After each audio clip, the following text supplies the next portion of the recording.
Good morning, friends. Welcome to Dr. Seema's Net Talks in this beautiful, lovely morning.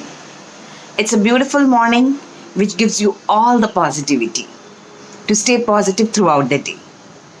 आज की तारीख में, आज के हालातों में, all what we need is to be positive. So with a positive note, let me start with today's video. ठीक है दोस्तों, सबसे इम्पॉर्टेंट और सबसे ज़रूरी बात है एक सकारात्मक सोच रखना. अगर आप लोग, हम सभी लोग सकारात्मक सोच रखेंगे, पॉजिटिव सोच रखेंगे, तो हम कभी हार नहीं सकते. वो एक कहावत है ना, मन के हारे हार है, मन के जीते जीत. तो अपने मन को इतना स्ट्रॉन्ग कर लीजिए, कितनी भी परेशानी क्यों ना आए, हमको जीतना है. We will all win together. So let's begin with today's video. बहुत कोविड के बारे में जानकारी हो गई. कोविड क्या होता है, क्यों होता है, कैसे होता है, क्या क्या होता है, क्या ट्रीटमेंट होता है, क्या कॉम्प्लिकेशंस होती हैं. We've all discussed this. आज सुनिए नई कहानी. कोविड खत्म हुआ, हॉस्पिटल से डिस्चार्ज हो गए, 14 दिन का घर का आइसोलेशन पीरियड भी खत्म हो गया. अब क्या दोस्तों, क्या आप सब बिल्कुल ठीक हो गए? क्या आप कोई परेशानी नहीं है? क्या चीज़ें बिल्कुल ठीक हो गई? तो उसके लिए एक नोट है कि नहीं, अभी भी पूरी तरह ठीक नहीं हुए. अगले 14 दिन से 28 दिन यानी कि अगला एक महीना थोड़ा सा सतर्क रहें, थोड़ा सा ख्याल रखें, तो इस फेज से भी निकल जाएंगे. इस फेज को कहते हैं पोस्ट कोविड सिंड्रोम या पोस्ट कोविड सिम्टम्स या पोस्ट कोविड टाइम. ऐसा नहीं है कि हर व्यक्ति को कुछ बहुत परेशानी ज़बरदस्त ही आएगी, ऐसा ज़रूरी नहीं है. और ऐसा बहुत माइनॉरिटी केसेस में ही देखा जाता है कि जब बहुत सीरियस कॉम्प्लिकेशंस आए, मैक्सिमम लोग they just sell through comfortably, they just sell through smoothly. होता क्या है ना कि जो लोग आसानी से सेल थ्रू करके चले गए आगे, उनके बारे में तो हम डिस्कस करते नहीं हैं. जो नेगेटिव बातें हैं, जहाँ पर कोई परेशानियाँ आई, कोई कॉम्प्लिकेशंस आई, हमारा तवज्जो ज़्यादा उस तरफ हो जाता है. तो दोस्तों, मैं उधर से ध्यान हटाती हूँ और इस तरफ ध्यान पॉजिटिविटी पे लाती हूँ कि 80 से 90% लोग ठीक भी हो रहे हैं. मैं मानती हूँ कि बहुत बुरा वक्त है, हमने अपने अपनों को, अपने आसपास वाले लोगों को बहुत खोया है और बहुत खो रहे हैं, और हमको सतर्क रहना भी ज़रूरी है. लेकिन दोस्तों, अपने आप को पॉजिटिव रखना बहुत ज़रूरी है. सतर्कता के साथ अगर पॉजिटिविटी रखेंगे तो you will surely sail through. लेकिन सतर्कता के साथ अगर नेगेटिविटी रखेंगे तो परेशानियां बढ़ सकती हैं. मैं नहीं चाहती कि 90% लोगों में कोई परेशानी आए. ठीक है, मैं मानती हूँ कि when you come out of COVID, when you are suffering from COVID, ये एक बहुत ही टफ टाइम है. और शब्दों के बोलने से जो लोग इसको सह रहे हैं, मैंने भी सहा है, जो लोग इसको सह रहे हैं, लेकिन मैं एक बात बोलूँ, मैंने भी सहा है, लेकिन मैं मेरी पॉजिटिविटी से ही बाहर निकली हूँ. तो यही मैं सबको, I just want to convey this message कि प्लीज़ बी पॉजिटिव. ठीक है, तो पोस्ट कोविड सिम्टम्स क्या होते हैं? इससे पहले एक मैं छोटा सा जोक बताती हूँ आपको. अभी 2 दिन पहले मेरे एक बहुत अच्छे पेशेंट हैं, उन्होंने मुझे थोड़ी देर पहले एक मैसेज डाला कि डॉक्टर साहब, थैंक यू वेरी मच, आपने हमें ट्रीटमेंट दिया, my wife has cured, my son has cured, we are very thankful to you. I said thank you. मैंने उनको हाथ जोड़ के वेलकम कर दिया. थोड़ी देर बाद उनका फ़ोन आया. वो कहते हैं, डॉक्टर साहब, मैंने तो आपको थैंक यू करने के लिए फ़ोन किया था, लेकिन क्या करूँ, मेरे बेटे को फिर से बुखार आ गया. तो मेरा कहने का मतलब ये है, तो घबराइए मत. ये मत सोचिए कि 14 दिन पूरे हो गए या RT-PCR की रिपोर्ट्स नेगेटिव आ गई, जो कि मैं नहीं कहती लोगों को कराने के लिए, but people are bent upon. लोग सिर्फ चाहते हैं, डॉक्टर साहब मैं RT-PCR करा लूँ, मैं तो बिल्कुल ठीक फील कर रहा हूँ, आज मेरा 10वां दिन हो गया, क्या मैं RT-PCR करा लूँ? तो अब मैं, जो ज़्यादा कहते हैं तो मैं उनको मना भी नहीं करना चाहती कि लेट देम बी हैप्पी. अगर किसी व्यक्ति को नेगेटिव रिपोर्ट देख के खुशी मिलती है तो I don't want to take that happiness. But personally and professionally, I don't recommend getting an RT-PCR done once again after you've cured or after you've completed your quarantine period of 14 days. तो ये भी मैं एक message दे रही हूँ कि कोई ज़रूरत नहीं है आपको रिपीट RT-PCR कराने की। तो चलिए अब हम आते हैं मेन मुद्दे पर। तो पोस्ट कोविड सिम्टम्स होते क्या हैं दोस्तों, क्या क्या सिम्टम्स आपको मिल सकते हैं पोस्ट कोविड। तो सबसे पहली चीज़ है, लोगों को बहुत लगता है कि डॉक्टर साहब बहुत थकावट लग रही है, बहुत थकावट लग रही है, जहाँ लेटे हैं वहाँ लेटे हैं, जहाँ बैठे हैं वहाँ बैठे हैं, उठने की हिम्मत नहीं होती। तो ये बहुत नॉर्मल है। आप किसी और भी वायरल इन्फेक्शन से निकल के आते हैं तो आपको बहुत दिन तक थकावट रहती है। तो why are you called covid warriors.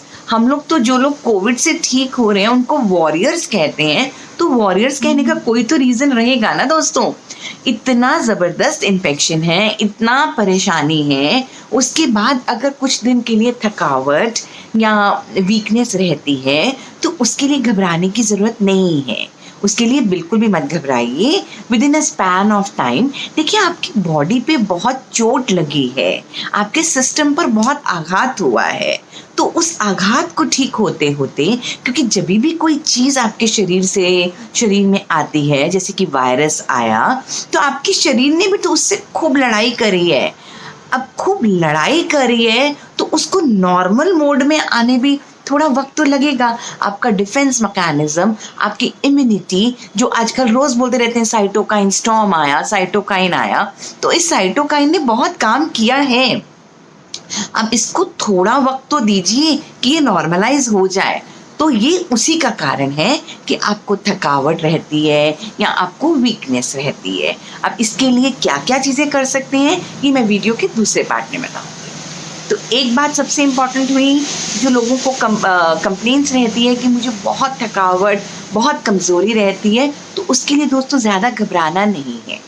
दूसरी चीज़ लोग बोलते हैं कि मैम मुझे फिर फीवर आ गया, आज मेरा फीवर 99.5 है या 99.7 है, या कुछ लोग ये बोलते हैं कि मुझे लग रहा है बुखार, मेरे को अंदर से तो लग रहा है लेकिन बाहर से तो मैं ठंडा हूँ या मेरा टेम्परेचर नहीं है। तो देखिए पहली बात ये है कि मैं नहीं चाहती कि कोई भी व्यक्ति बार बार थर्मामीटर लेके अपना टेम्परेचर नोट करे, उसकी कोई आवश्यकता है नहीं। दूसरी इंपॉर्टेंट बात, उसकी आवश्यकता नहीं है, लेकिन एक आध बार ज़रूर डॉक्यूमेंटेशन कर लीजिए, so that at least we are clear in the facts कि फीवर आया है, वो अंदर है, वो बाहर नहीं आया। ये बहुत लेम सी बातें हैं। I don't rely on these things. We need to check, थोड़ा सा एक चेक रखना भी ज़रूरी है कि आया है तो कितना आया है। दिन में एक बार अगर आपने चेक कर लिया, इट्स मोर देन इनफ। देखिए होता क्या है, आपकी बॉडी में जब भी कोई वायरल इन्फेक्शन होता है तो आपका जो थर्मो रेगुलेशन है उसमें चेंजेस आ जाती हैं। तो अब क्या रहता है कि जब हाई फीवर आया था, जब कोविड अपनी पीक पर था, उस टाइम थर्मो रेगुलेशन ने चेंज करके आपके टेम्परेचर की लिमिट को आगे बढ़ा दिया था, यानी कि उस टाइम पे हाई टेम्परेचर होता था।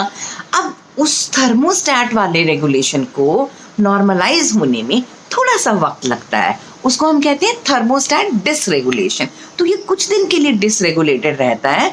होता क्या है ना कि शाम तक आपको लगता है शरीर गर्म हो रहा है, बॉडी एक हो रही है, हल्का सा बुखार होगा। अगर होता भी है तो चिंता करने की ज़रूरत नहीं है, मोस्ट ऑफ द टाइम्स होगा नहीं। हल्का सा 99 तक हुआ, 99.2 तक हुआ तो उसके लिए चिंता नहीं करनी। लोगों को लगता है कि अब 99.4 आ गया या कुछ ऐसा हो गया तो क्या डॉक्टर साहब मैं दोबारा एंटीबायोटिक स्टार्ट कर दूं, क्या मैं दोबारा ब्लड टेस्ट कराऊं।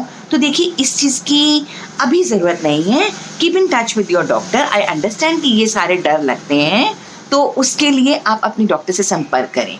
हाँ, वार्निंग साइन कब है? वार्निंग साइन तब है जब आपका बुखार 100 से ऊपर या 101 को भी टच कर रहा है आफ्टर 14 डेज। अगर 14 दिन के बाद भी बुखार आपका 101, 102 या इधर तक आ रहा है तो that is a warning sign. उस टाइम पर हमको सोचना है कि हमको क्या करना है, उससे पहले इस पर बहुत ज़्यादा तवज्जो दीजिए मत, ठीक है। अच्छा, तीसरी चीज़ क्या है कि लोगों को जो loss of smell, loss of taste होता है, ये पोस्ट कोविड भी बरकरार रह सकता है। हो सकता है कि आपको कोविड के बाद 14 दिन के बाद भी लॉस ऑफ स्मेल या लॉस ऑफ टेस्ट रहे, तो उसके लिए भी आपको डरने की ज़रूरत नहीं है। क्योंकि होता क्या है ना कि वायरस कहाँ से एंटर किया, मोस्टली आपके नोज ही से तो एंटर करता है। तो क्या नोज में आपके ऑल्फैक्टरी नर्व्स हैं, उसके रिसेप्टर्स होते हैं, वो रिसेप्टर्स ही सिग्नल्स सूंघने के, स्मेल के जो सिग्नल्स हैं आपके ब्रेन के को लेके जाते हैं। तो अब क्या होता है कि जो वायरस है वो उन रिसेप्टर्स पर ही जाकर लग जाता है। तो थोड़ा वक्त लगता है, mostly with in a span of 2 weeks और 10 to 15 डेज ये नॉर्मलाइज हो जाता है। बट कहीं कहीं पर कुछ लोगों को 2-3 महीने भी लग सकते हैं। तो इसमें भी घबराने की ज़रूरत नहीं है। करना क्या है, इसके लिए आप अपने आप को थोड़ा सा कुछ फ्रेग्रेंसेस को स्मेल करने की कोशिश कीजिए। कुछ जो खुशबू हैं जो आपकी रोज़मर्रा में आप यूज़ करते थे, कुछ आपके परफ्यूम्स हैं स्ट्रॉन्ग वाले, या कुछ आपके लोशंस या क्रीम्स हैं। मैं अपने कुछ परफ्यूम्स को सूंघती थी। So you need to give अपनी बॉडी को, अपने पार्ट्स को ना वो टेस्ट करना है, वो उनको वापस सिखाना है। It is called learning.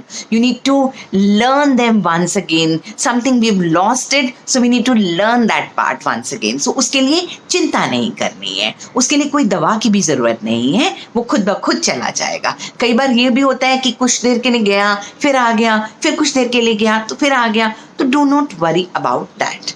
ठीक, तो ये बात एक हो गई। फिर आए हम कि आपको खांसी बहुत ज़्यादा है। जी हाँ, खांसी बहुत ज़्यादा है, और खांसी एक बहुत ही इम्पॉर्टेंट पोस्ट कोविड सिम्टम है भी। तो खांसी के लिए आपका मोस्टली जो पेशेंट्स हैं वो बोलते हैं हमको सूखी खांसी हो रही है डॉक्टर साहब। तो सूखी खांसी के लिए दोस्तों चिंता करने की ज़रूरत नहीं है, क्योंकि आपकी बॉडी में, आपके लंग्स में इन्फेक्शन हुआ है। तो ठीक है, जब कुछ भी इन्फेक्शन हुआ है तो तोड़फोड़ तो हुई है ना। तो जब वो तोड़फोड़ हुई है, वो तोड़फोड़ को बाहर निकलना भी है। जो उसकी डेब्रिस है, जो उसकी गंदगी है, उसको बाहर निकलना है। तो खांसी तो वो डिफेंस मैकेनिज्म है जो खांस के आप उसको बाहर निकाल देते हैं। तो घबराने की फिर ज़रूरत नहीं है। सूखी खांसी रह सकती है, गीली खांसी भी हो सकती है, क्योंकि क्या होता है आपकी बॉडी में, आपके लंग्स में म्यूकस डेवलप होती है। तो जब म्यूकस डेवलप होती है तो खांसी ही उस म्यूकस को भी बाहर निकाल देती है। तीसरी बात क्या होती है कि जो आपकी एयरवेज हैं वो श्रिंक हो जाते हैं, उनमें इन्फ्लेमेशन है, सूजन है। तो जो एरिया इतना था आपका एयरवे का, वो इतना हो गया। तो अब एयरवे तो कॉम्प्रोमाइज हो गया। अब इसको ठीक करने के लिए क्या करना है दोस्तों, इसके लिए पहले तो सिम्टम्स क्या आएंगे। इसके लिए हो सकता है कि आपको खांसी के साथ साथ आपकी छाती में सीटी बजे, जिसको कि कहते हैं वीज हो जाना। तो उसमें भी डरने की ज़रूरत नहीं है। आपको कोई आज नया एस्थमा नहीं डेवलप हो गया, ऐसा भी हो सकता है। This is called bronchitis. This could be just for a transient phase. कुछ वक्त के लिए ये ब्रोंकाइटिस हो सकता है और उसके बाद ये ब्रोंकाइटिस भी ठीक हो जाएगा। तो इसके लिए आपको डरने की या ज़्यादा कुछ भी सोचने की ज़रूरत नहीं है। What maximum you have to do is, देखिए मोस्ट ऑफ द टाइम तो ये जो खांसी है ये एलर्जिक कफ है। तो एलर्जिक कफ के लिए मैंने बार बार कहा है मोंटेलुकास और सिट्रिजिन का कॉम्बिनेशन ले सकते हैं। जब ये सूखी खांसी आ रही है तो आप ओपियोइड युक्त एंटीटसिव्स, जो कि आपकी खांसी को थोड़ा सा रोकते हैं, एंटीटसिव्स का आप इस्तेमाल कर सकते हैं। That would be very very good for you. तीसरी चीज़ क्या होती है, जब आपके एयरवेज श्रिंक हो गए और वीज आ रही है तो उस टाइम पर हम लोग आपको इनहेलर्स लेने के लिए कहते हैं, क्योंकि उन इनहेलर्स में क्या रहता है, ब्रोंकोडायलेटर है। तो ब्रोंकोडायलेटर क्या करेगा, ये जो एयरवे इतना कॉम्प्रोमाइज हुआ ये ऐसे खोल देगा। साथ में स्टेरॉयड हैं, इनहेल्ड स्टेरॉयड्स हैं। जब आप इनहेल करेंगे तो वो स्टेरॉयड आपकी इन्फ्लेमेशन, सूजन, इन्फेक्शन उसको ठीक कर देगा। तो कभी कभी हमको ये इनहेल्ड स्टेरॉइड्स भी लेने पड़ सकते हैं, या फिर घर में बना हुआ अदरक और शहद का रस भी अगर आप लेंगे तो ये भी काफ़ी फ़ायदेमंद है। फिर अगर आप स्टीम लेते हैं, अगर आप गार्गल्स करते हैं तो ये भी आपके लिए बहुत ज़्यादा फ़ायदेमंद हो सकता है। तो दोस्तों, खांसी हो गई। अब खांसी के बाद और क्या ऐसे सिम्टम्स हो सकते हैं जो आपको पोस्ट कोविड के टाइम पर हो सकते हैं। देखिए, पोस्ट कोविड के टाइम पर थोड़ी सी न्यूरोसाइकेट्रिक इलनेस भी आ सकती है, यानी कि पेशेंट को घबराहट हो सकती है, एंजाइटी हो सकती है, डिप्रेशन हो सकता है, इम्पेंडिंग डूम सेंस हो सकती है। होता क्या है ना, या तो 14 दिन तक आपने उनको बिल्कुल आइसोलेट कर दिया, या वो कुछ दिन के लिए अस्पताल में भर्ती हैं।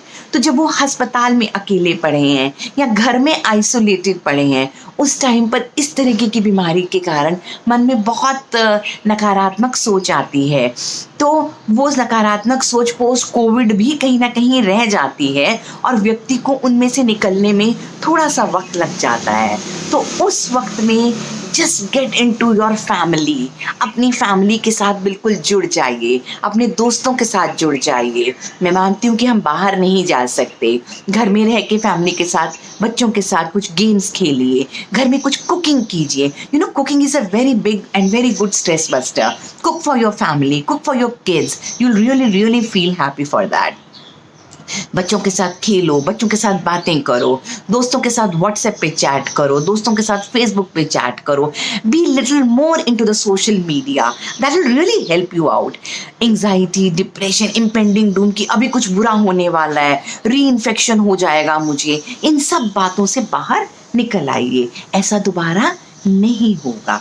सिर्फ वो 5 से 10% लोग हैं जिनके ऊपर कुछ थोड़ा सीरियस इफेक्ट होता है, बाकी 80 से 90% लोग नॉर्मली इसमें से सेल थ्रू कर जाते हैं। तो इसमें घबराने की बात नहीं है। हर व्यक्ति वो 5 से 10% में नहीं आएगा, क्योंकि हर व्यक्ति उस 5 से 10% के बारे में ही सोचता है। तो ऐसा नहीं होने वाला।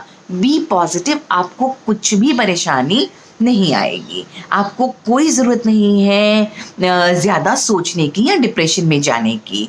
आप बिल्कुल ठीक हो जाएंगे, आप बिल्कुल ठीक हो गए हैं। ये मान के चलिए कि मैं बिल्कुल ठीक हूँ, मुझे कुछ है ही नहीं। जब कुछ है ही नहीं तो फिर सोचना किस चीज़ का। तो ठीक है, ये कुछ न्यूरोसाइकेट्रिक इलनेस होती है। हाँ, कुछ लोगों को ये भी होता है कि हाथों और पाँव में बहुत ज़्यादा दर्द भी होता है, या हाथों और पाँव में थोड़ी सी नंबनेस या सूनापन भी आता है। तो उसमें भी बहुत ज़्यादा नहीं सोचना, जब तक कि वो चीज़ बहुत ज़्यादा नहीं, इतनी डिसेबलिंग हो जाए कि आपको रोज़मर्रा का कोई काम करना ही मुश्किल हो जाए, तब उस बात को सोचने के लिए है। अदरवाइज़ उसमें सोचने की कोई ज़रूरत नहीं है। आपको ऐसी कोई भी परेशानी नहीं होगी, तो आप आराम से अपनी ज़िंदगी को जी सकते हैं। तो ये बात हुई। अच्छा, कुछ लोगों में ये भी होता है कि जब मैं बैठ के उठता हूँ या बैठ के उठती हूँ तो मुझे हल्का सा चक्कर आता है। देखिए, ये चक्कर भी कई बार हो सकता है। This is one of the Covid post Covid symptom. तो इसके लिए भी बहुत ज़्यादा नहीं सोचना। सिर्फ करना ये है कि जो लोग डायबिटिक और हाइपरटेंसिव हैं, अपने बीपी को और अपने शुगर लेवल्स को बिल्कुल नॉर्मल रखें। ठीक है, अगर आपका बीपी मेंटेन है, आपके शुगर लेवल्स मेंटेन हैं, तो ज़्यादा घबराने की ज़रूरत नहीं है। इस आपदा की स्थिति में अपनी दवाइयों को बंद मत कीजिए। अगर आप कोई बीपी की दवाई लेते हैं तो उसको लेते रहिए, कोई अपनी शुगर की दवाई लेते हैं तो उसको लेते रहिए। अगर आपका कोलेस्ट्रॉल लेवल्स बढ़े हुए हैं तो उसकी मेडिसिन बंद मत कीजिए। हाँ, जो लोग हाइपरटेंसिव, डायबिटिक हैं, अगर उनको ब्लड थिनर्स दिए गए हैं तो उन ब्लड थिनर्स का प्रयोग कम से कम महीना 1.5 महीना पोस्ट कोविड करना आपके लिए लाजमी है और ज़रूरी है। तो आप उसको भी लेते रहिए। मल्टीविटामिन जो आपको दिए थे उनको आप लेते रहिए। You can continue those multivitamin for another 1 month और 1.5 मंथ। आपको क्या परेशानी है, आप वो लेते रहिए। विटामिन सी अगर आपको दी थी, च्यूएबल विटामिन सी, आप उसको लेते रहिए। आप विटामिन डी भी वीकली लेते रहिए या ले सकते हैं, that would be beneficial to you. आप कैल्शियम भी लीजिए। अगर आपको सप्लीमेंट्स नहीं लेना तो बेटर है कि अपनी डाइट को इस तरीके से कीजिए कि आपको सप्लीमेंट्स की बहुत ज़्यादा ज़रूरत ही ना पड़े। डाइट में क्या ले सकते हैं? देखिए, protein rich diet is the best part of it. Protein rich diet लीजिए, नॉर्मल, कोई फैंसी खाना खाने की ज़रूरत नहीं है। नॉर्मल जो घर का खाना है, हरी सब्जियाँ, नॉर्मल वेदर में जो इस सीज़न में जो फ्रूट्स हैं वही फ्रूट्स का सेवन करना, उन्हीं सब्जियों का सेवन करना। जो घर का नॉर्मल खाना है बस वो ही खाइए। जो नहीं खाना, थोड़ा सा तला भुना नहीं खाना, बाहर का खाना नहीं खाना, जो प्रिजर्व्ड फूड है, जो फ्रोज़न मील्स हैं उनको अवॉइड कीजिए। बाकी कुछ अवॉइड करने की ज़रूरत नहीं है। घर में बने हुए हर तरीके का खाना खा सकते हो, घर में जूस भी बना सकते हो, फ्रूट्स भी खा सकते हो। It's good if you take fruits rather than taking juice, because आप फ्रूट्स लेंगे तो आप बहुत सारा फाइबर भी अपने अंदर ले लेंगे, तो fibre is a very good thing, है ना।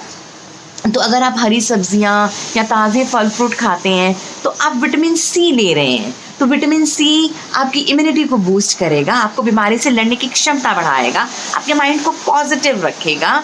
तो क्या परेशानी है दोस्तों? कोई परेशानी नहीं है। ये नॉर्मल घर का खाना खाएं, घर वालों से मिले जुलें, जो छोटी छोटी बीमारियां, छोटी छोटी परेशानियां, उसको हम लोगों से डिस्कस कीजिए। We are there to help you out. Even in these videos I am trying to help you out, और अदरवाइज भी हम हमेशा आपके साथ हैं। तो ठीक है, यहाँ तक बात हुई।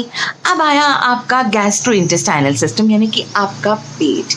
कुछ लोगों को लूज मोशंस की शिकायत रहती है पोस्ट कोविड, तो उसमें भी दोस्तों घबराने की ज़रूरत नहीं है, क्योंकि बॉडी में जब इन्फ्लेमेशन हुआ है तो वो लूज मोशन कुछ समय तक रह सकते हैं। या लूज मोशन है, या इनडाइजेशन है, या भूख नहीं लगती, लॉस ऑफ एपेटाइट है।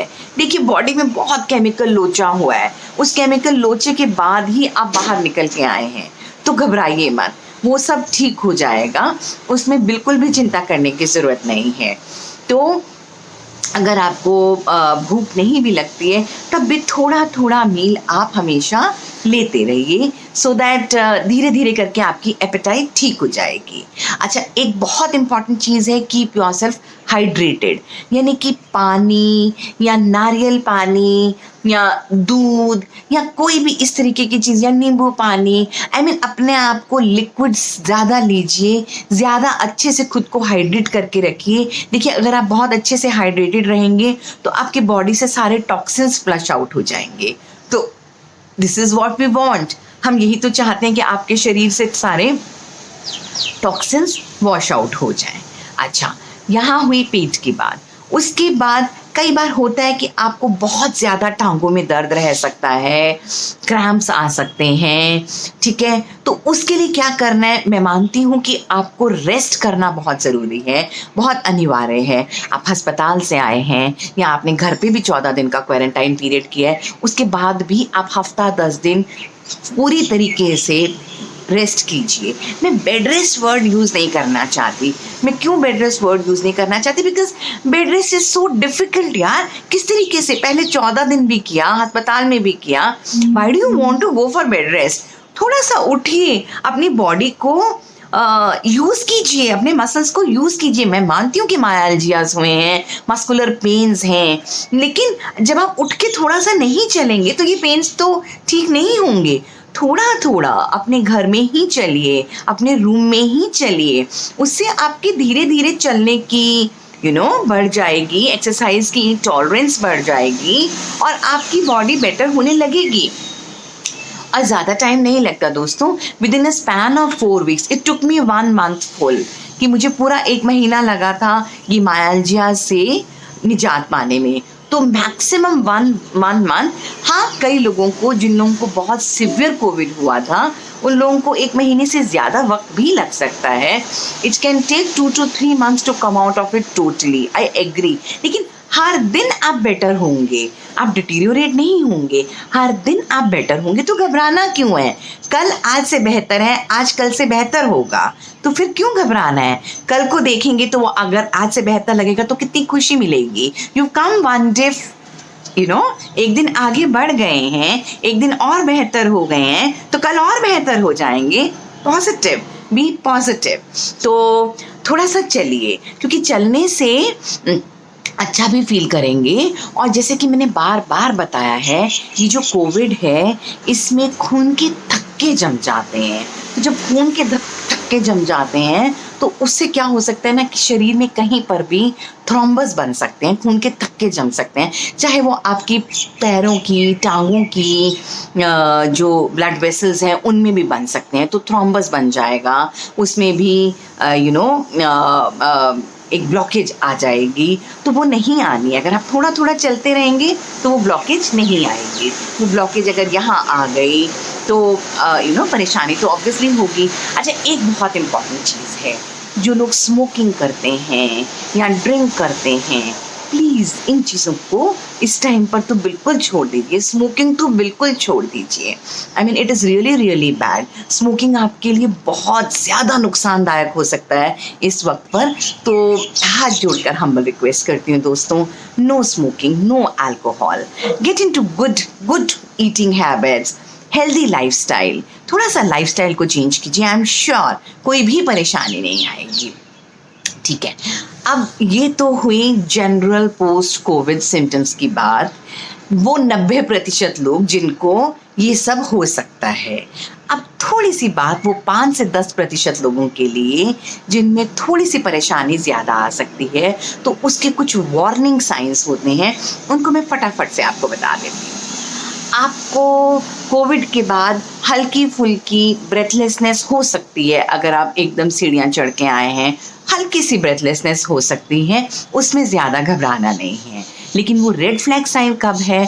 जब आपकी ब्रेथलेसनेस एक्स्ट्रा ऑर्डिनरीली ज़्यादा हो रही है, सांस एकदम फूलने लगी है, खांसी बहुत तेज़ हो गई है, या बलगम में या खांसी में खून आना शुरू हो गया है, आपकी चेस्ट में बहुत ज़्यादा हैवीनेस फील कर रहे हो, या आप खुद ब खुद अपने दिल की धड़कन सुन सकते हो, तो ये कुछ वार्निंग साइंस हैं दोस्तों। देखिए, जैसे मैंने बोला कि थ्रोम्बो एम्बोलिक फिनोमिना होता है, तो थ्रोम्बो एम्बोलिज्म के चलते क्या होता है कि खून का थक्का हो सकता है कि आपके लंग्स में जाके जमा हो जाए, तो उसको कहते हैं पल्मोनरी एम्बोलिज्म होना, या आपके हार्ट में हो जाए तो उसको कहते हैं हार्ट अटैक या मायोकार्डियल इन्फॉक्शन का होना। तो उस टाइम पर आपकी दिल की धड़कन बहुत तेज़ हो सकती है, घबराहट हो सकती है, तो चेस्ट पेन हो सकता है। तो ऐसा अगर कोई, या फिर आपका खून का थक्का ब्रेन में भी जमा हो सकता है, जिसके चलते आपको स्ट्रोक या पैरालिटिक अटैक भी, या जिसको कहते हैं लकवा मारना, वो भी हो सकता है। अगर ऐसा कुछ आपको हो रहा है कि एकदम ब्रेथलेसनेस बढ़ रही है, या छाती में दर्द या जकड़न की फीलिंग आ रही है, या चेस्ट पेन हो रही है, या दिल की धड़कन बहुत तेज हो रही है, पैल्पिटेशंस हो रही हैं, यानी कि आप खुद ब खुद अपने दिल की धड़कन को सुन सकते हैं, या सांस लेने में एकदम बहुत ज़्यादा परेशानी शुरू हो गई है, या आपके शरीर का कोई एक अंग टेढ़ा होना शुरू हो गया है, आपके हाथ पाँव या आपका मुंह टेढ़ा होना शुरू हो गया है, तो ये वार्निंग साइंस हैं। हो सकता है कि या तो आपको हार्ट अटैक आ रहा है, या आपको पल्मोनरी एम्बोलिज्म हुआ है, या आपको ब्रेन में स्ट्रोक हुआ है। तो ये कुछ वार्निंग साइंस को ध्यान में रखना ज़रूरी है। ऐसा ज़रूरी नहीं है कि जिन लोगों को पहले हार्ट की परेशानी है उन्हीं को होगा, ये किसी को भी हो सकता है। पर हाँ, जिन लोगों को पहले हार्ट की परेशानी है, या जो डायबिटिक हैं, या जो हाइपरटेंसिव हैं, उनको ज़्यादा चांसेस हैं ये सब होने के। तो इस चीज़ पे थोड़ा सा ज़्यादा ध्यान रखना आपके लिए अति आवश्यक है। अनदर इम्पॉर्टेंट थिंग, जिसको कि अब फिर से एक और बहुत ही गंदी बीमारी कहूँगी, जो वापस जो अब आ गई है, जिसको कि हम कहते हैं म्यूकरमाइकोसिस। पोस्ट कोविड लोगों में ये म्यूकरमाइकोसिस थोड़ी सी ज़्यादा हो रही है।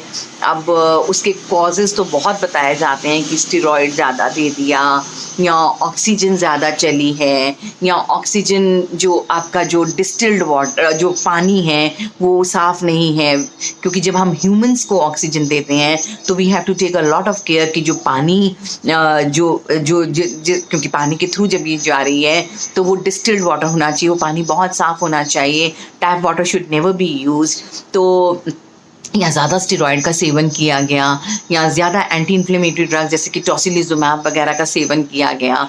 सो these are all the things जिसके कारण ये होता है. मैं I don't want to get into the causes for it. मैं सिर्फ आपको उसके वार्निंग साइंस बताना चाहती हूँ कि देखिए आपको एक साइड हेडेक हो सकता है, बहुत सिवियर हेडेक हो सकता है, आँख में दर्द हो सकता है, या आपको आपके सर में दर्द होगा, या आपको ये अपर जॉ में भी दर्द हो सकता है, या आपको लगेगा कि आपकी नाक एक तरफ से बंद हो गई है, या आपको नाक से कुछ भी डिस्चार्ज आ रहा है जैसे कि रेड कलर का डिस्चार्ज आ रहा है या डार्क कलर का डिस्चार्ज आ रहा है, या ब्लड आ रहा है नाक से, आँख के पीछे बहुत दर्द है, सर में बहुत ज़्यादा दर्द है. तो ये कुछ वार्निंग साइंस हैं. ये स्पेशली उन लोगों को ध्यान रखना है कि जो बहुत दिन तक हॉस्पिटल रहे हैं, जिन्होंने बहुत दिन तक स्टेरॉइड्स लिए हैं, जो डायबिटिक हैं, जिनको ऑक्सीजन बहुत लंबे समय तक चली है, तो जिनको और थोड़ी सी कोमॉर्बिडिटीज़ उनके साथ जुड़ी हुई हैं, तो ऐसे लोगों में थोड़ा ज़्यादा ध्यान देना है. और सिम्टम अगर इस तरीके का आता है तो इमीडिएटली देखिए, इसमें वक्त मत गवाइए. बस सिर्फ एक ही चीज़ बताना चाहती हूँ कि वक्त मत गवाइए. अगर आप वक्त नहीं गवाएंगे ना तो आप इससे भी सेल थ्रू कर जाएंगे. डरना नहीं है, लड़ना है. तो लड़ना कैसे है कि अगर ये ऐसा कोई सिम्टम आता है तो इमीडिएटली अपने डॉक्टर से संपर्क करें. ENT सर्जन इसमें बहुत काम कर रहे हैं. They will do an endoscopy. आपके नाक में एक नली डालकर वो विजुअलाइज कर लेंगे. हो सकता है कि इनिशियली जब आपने वो दिखा दिया कि अगर आपकी नाक में थोड़ी सी काली पपड़ी जमनी शुरू हुई है म्यूकोरमाइकोसिस की, तो वो उसको साथ के साथ निकाल देंगे. वो निकल जाएगा तो परेशानी ज़्यादा नहीं आएगी. ज़्यादा लंबे समय तक सोचते रहेंगे तो ये इन्वेड करके आपकी आँख में जा सकता है, तब आपकी आँख भी निकालनी पड़ सकती है, और उसके बाद ये इन्वेड करके आपके ब्रेन में जा सकता है. उस टाइम तक फिर इसको ट्रीट कर पाना मुश्किल हो जाता है. और ये दोस्तों है तो बहुत कम देखा जाता है ये वायरस, लेकिन ये 50% डेडली वायरस है. तो इस पर थोड़ा सचेत रहना है, थोड़ा संभल कर रहना है. तो दोस्तों सबसे बड़ी key to success is being positive. Be positive. You are a fighter. Once you been a covid warrior you can fight these things also. Post-COVID symptoms and post-COVID syndrome can also be fought by you.